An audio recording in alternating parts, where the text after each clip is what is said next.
Hello everyone, welcome to Shet Vidya Mandir High School and Junior College. This is SSC online audio video lesson. Today we are going to study Geography Chapter 3 Physiography and Drainage. Standard 10th by Miss Deepa Podar. So firstly I will explain you what the chapter name means. Okay, so when we are studying physiography of some region or a country, it means that we are going to study about what are the coastal region they have, what are the types of mountains they have, and what are the types of rivers they have. When we study about drainage, again we are going to study about the rivers of the country and from where the rivers are going and meeting the sea or meeting the ocean, and what types of and what are the oceans that they have nearby. Okay, so let's begin with the chapter. I hope you will understand it very well, so please pay attention. Here we have our country's map. Okay, so what this map is showing is the altitude of our whole country. Now I will tell you what is altitude. Altitude means the region that is very close to sea level and the region which is very high from sea level. Okay, it means the height of the place. When we go on a mountain, we can see the sea level is very low from there. Okay, and when we are near the waves, near the ocean, we can see the water is very near to it, right? So it is just like altitude that I will try to show you. So see, the green part or the light green part is here. So can you see? So these are the region which is just very close to the ocean. Okay, now I'll show you. See, can you see 600 meter and 800 meter? That is here. Can you see that? So these are the mountain hill area which has very high altitude. Okay, now can you just see the gray part? That is 8,000 meter from sea level, from surface level. So here is some gray part. Okay, it means that it is very high from sea level, means the highest mountains they have. So I need to show you this map again and again because it will be very useful. Okay, so let's start with it. Firstly, we are going to study our country's physiography, and then we will study Brazil physiography. Then we will study India's drainage, and then we will study Brazil's drainage. Okay, so let's begin with it. This is Brazil map. So first we are going to study about Himalayas. Himalaya is a fold mountain in the world. Himalaya extend from Pamir North to Tajikistan to the east. Okay. Now, in India, it extends from Jammu and Kashmir to Arunachal Pradesh. The southernmost is known as Sivaliks.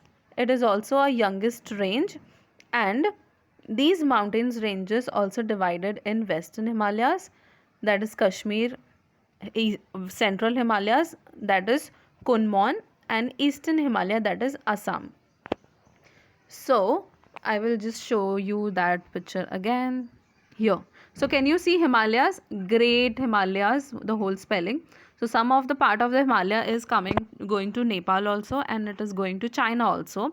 But what we have is we have it here. Okay.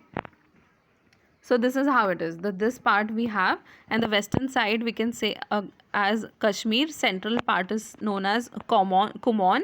Eastern part is known as Assam Himalayas. Okay. So this is how we have mountains spread over the northern side of our country. Okay. Now next thing that we are going to study is northern Indian plains. Okay. So here, this is northern plains. Okay, I'll try to explain you what it is. This division lies between Himalaya mountain in the north and peninsula of the south. Okay, so upper part that we study is Himalayas, that is mountain region, and the middle part that we are studying is northern plains, and the lower part which is near the sea, we can say it as a peninsula. So when I'm asking you that where is Indian plains, then you have to say under the Himalayas and above the peninsula. that is the middle part of our country, which are the states that comes into northern plains. So we have to say that Rajasthan, Punjab, Uttar Pradesh, Bihar, West Bengal and Assam.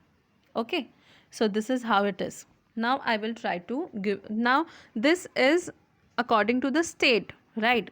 But the geographical people who used to study all the physiography divided the northern plain into three types. Okay, I'll try to show you that here. Can we see three types, three plates here? First one is called Punjab plains, second one is called Ganga plains, and the third one is called Brahmaputra plains. Okay, these plains have formed as a result of dispositional work by river Sultij and its tributes. The slope of the plain is towards the west. Because the soil here is very fertile, agriculture is largely practiced in this region. So the reason it is called as plains, because they have a river in those areas. Now because they have a river in those areas, the soil is very fertile, so that they can do a very good type of agriculture in those areas. Okay, so wherever you see that plains are available in a country, it means that they can do some kind of agriculture.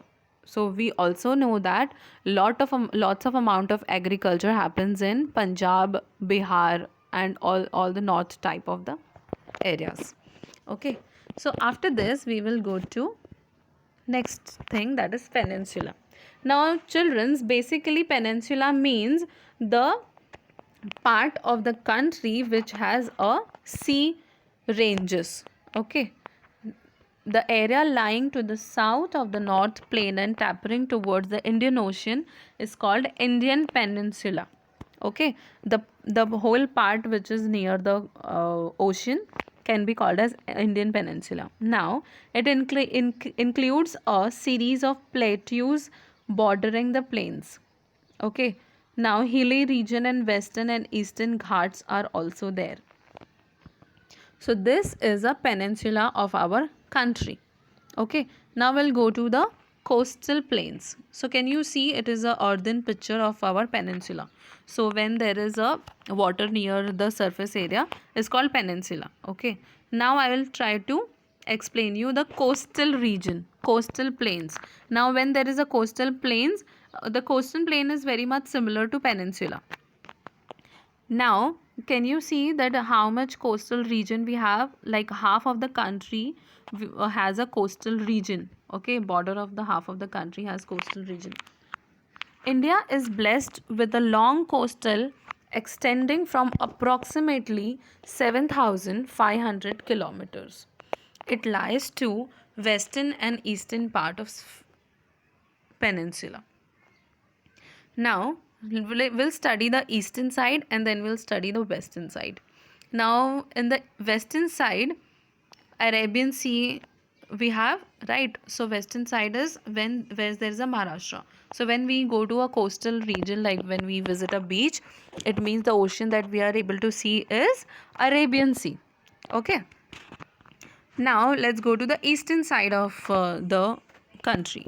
Now when we go to the eastern side of the country and when we visit these states, and the ocean that we are able to see is Bay of Bengal. Okay, now lots of river deposits their water to east coast of the country. Okay, because of the gentle slope, the country, our country has a slopy side towards the eastern side of the country. So lots of rivers goes and deposit their water to the eastern side of the coast or eastern side of our country. So this is what the coastal plains looks like. Okay, now let's go to the islands. Now India has two groups of islands. Okay, now India has vast mainland. We have mainlands and we have very less islands. The country has also two groups of island. First is called as Lakshadweep Island and the second one is called as Andaman and Nicobar Island. Okay, so this is how we divided our two islands and I will try to explain you the Andaman Nicobar Island in detail.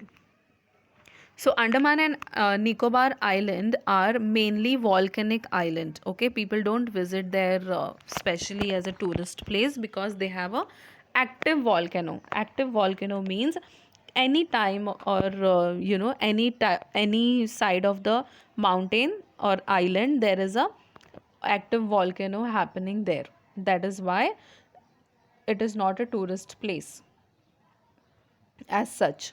Some part people can visit as a tourist place, but there are some part which is barren, and there are active volcano over there. And there are tolls in Andaman Nicobar also that I'll show you. So here I'm ending this video, and I will show you everything in my next video, that is all about Brazil. Okay, thank you so much. Please read from the textbook also for better understanding.